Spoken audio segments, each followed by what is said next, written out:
2025 সালের আইপিএলে হবে মেগা নিলাম। প্রত্যেকটি দল 4-5 জন ক্রিকেটার ধরে রাখতে পারবেন। সেক্ষেত্রে অনেক ক্রিকেটারকে ছেড়ে দিতে হবে দলগুলোকে। সবাইকে রাখা হবে আইপিএলের মেগা নিলামে।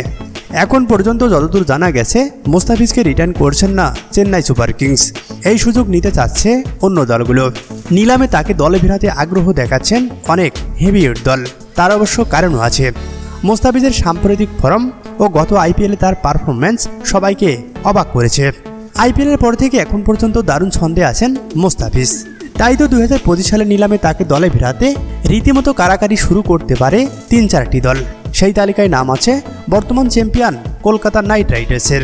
কেননা মিচেল স্টার্ককে ছেড়ে দিবে কলকাতা নাইট রাইডার্স, তাই তাদের ভালো মানের একজন পেসার প্রয়োজন। সেই সাথে মোস্তাফিজকে নিলামে নিজেদের ডেরায় ফেরাতে যথেষ্ট চেষ্টা করবে চেন্নাই সুপার কিংস। এছাড়া জানা গেছে মোস্তাফিজকে দলে ফেরাতে আগ্রহী আরও 2টি ফ্র্যাঞ্চাইজি। এমনটি দাবি করছেন ভারতীয় জনপ্রিয় সংবাদ মাধ্যম আনন্দবাজার। হায়দ্রাবাদ এবং পাঞ্জাব কিংসও মোস্তাফিজকে দলে ফেরাতে আগ্রহী। এখন দেখার বিষয় শেষ পর্যন্ত কোথায় গিয়ে ঠাঁই হয় মোস্তাফিজুর রহমানের।